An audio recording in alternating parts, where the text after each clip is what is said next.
Syekh Siti Jenar ini sangat terkenal memang karena kontroversinya dan juga gerakan sosial yang dia lakukan zaman itu. Saya menyebutnya gerakan sosial karena kalau dari aspek pemikiran, sebelum Syekh Siti Jenar banyak yang punya gagasan-gagasan mirip Syekh Siti Jenar. Bahkan beberapa wali songo, menurut catatan saya, Sunan Bonang, Sunan Giri, bahkan Sunan Kalijogo, itu ajaran-ajarannya juga mirip-mirip kalau ditelaah secara serius.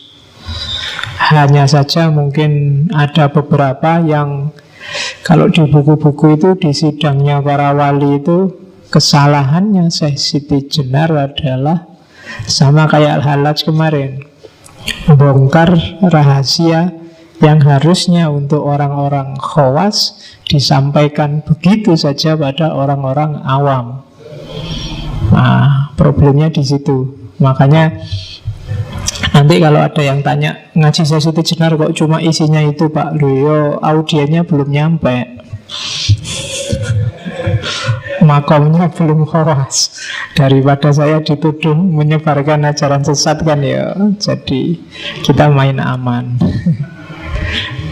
Oke, catatan pertama itu, Syekh Siti Jenar ini termasuk grupnya para penyebar Islam di Indonesia yang awalnya sumbernya dari Gujarat, India.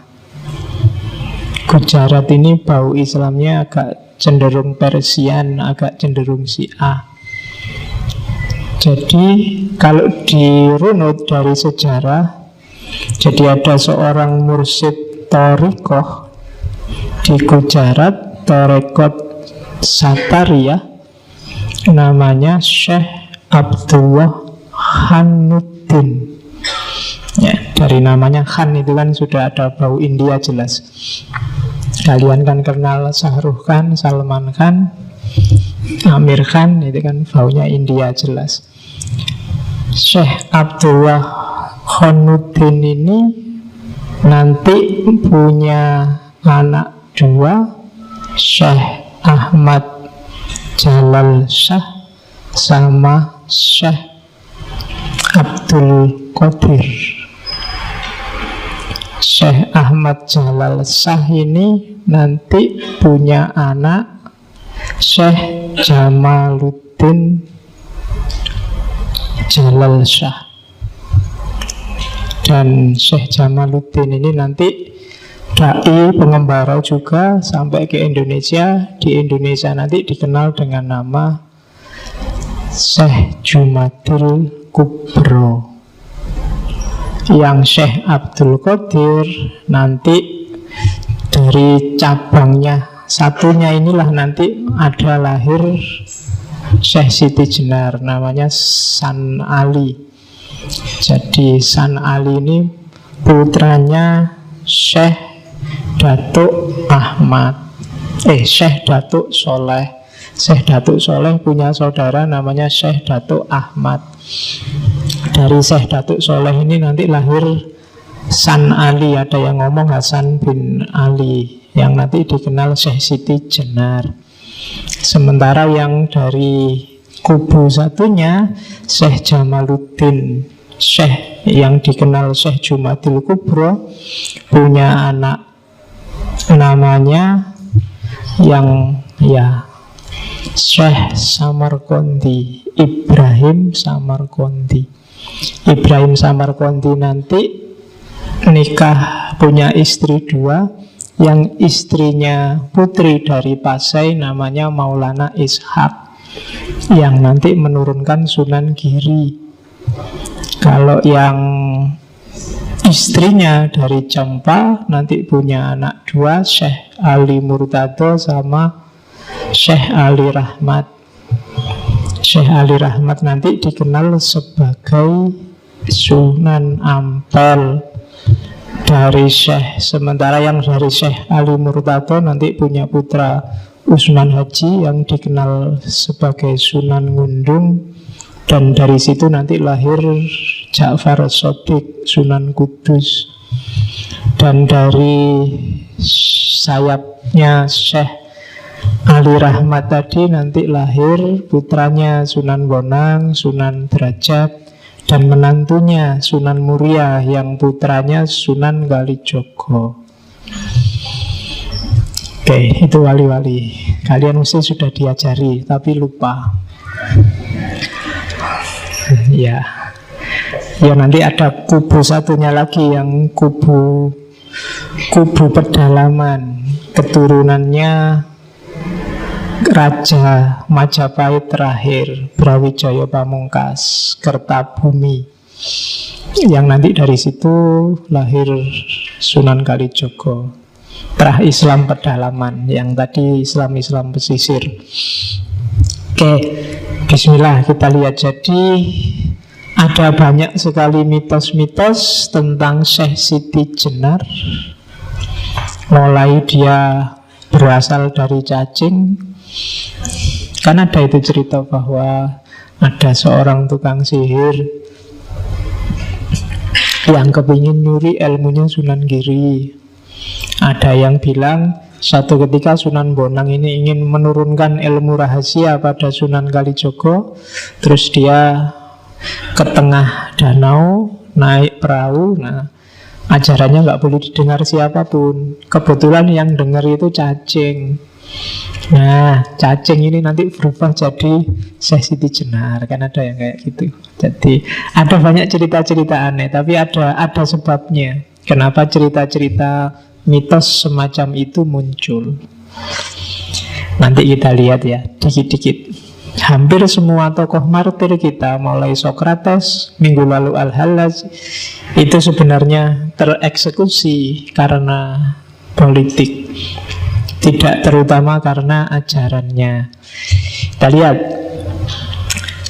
Kalau ini rentetan namanya, yang paling terkenal ya Syekh Siti Jenar. Cuma dia kecilnya disebut San Ali, atau ada yang menyebut nama aslinya Hasan Ali Ansor. Ada juga nama Syekh Abdul Jalil. Ini diperoleh ketika ikut dakwah di Malaka. Terus ada juga nama Syekh Joboronto, Jabaranta. Itu ketika dakwah di Palembang, Sumatera. Ada juga nama Prabu Satmoto. Jadi Prabu Satmoto itu raja yang kelihatan oleh mata, raja yang kasat mata. Itu diperkenalkan oleh murid-muridnya. Nanti ada banyak muridnya yang menyebarkan ajarannya. Daerah Jawa Baratan lebih gampang menyebutnya Syekh Lemah Abang atau Lemah Bang. Juga nama Syekh Siti Jenar. Jadi itu karena filosofi yang dikembangkan adalah nasud dan lahutnya gaya Al-Hallaj, yang itu bahwa jasad itu tidak ada nilainya. Jasad itu hanya sekedar tanah. Manusia itu berharga bukan karena jasadnya, bukan karena kulit, daging, dan fisikmu, tapi karena rohmu, yang itu pancarannya Tuhan di muka bumi. Dan itu Syekh Siti Jenar mungkin sering mengajarkan ini, sehingga oleh muridnya dinamai Siti Jenar. Dia sering mungkin berfilosofi tentang tanah merah. Maka nanti kita lihat seperti apa ajarannya. Ada juga nama Syekh Nurjati atau Pangeran Panjunan, atau kadang juga disebut Sunan Sasmito. Ini adanya di Babat Cirebon. Variasi lain ada Syekh Siti Bang, Syekh Siti Brit, Syekh Siti Luhung, naskah-naskah Jawa Tengah. Kalau Ronggo Warsito menyebutnya Sunan Kajenar. Ada juga nama Syekh Wali Lanang Sejati. Nah itu susah itu. Kalau Syekh Wali Lanang itu biasanya dinisbatkan pada Maulana Ishaq, bapaknya Sunan Giri. Tapi Syekh Siti Jenar ini tidak cuma Syekh Wali Lanang, tapi Wali Lanang Sejati. Ya, ada juga nama Syekh Jati Mulyo. Ada juga nama Syekh Sunyoto Jatimurti Susunan ing Lemah Abang.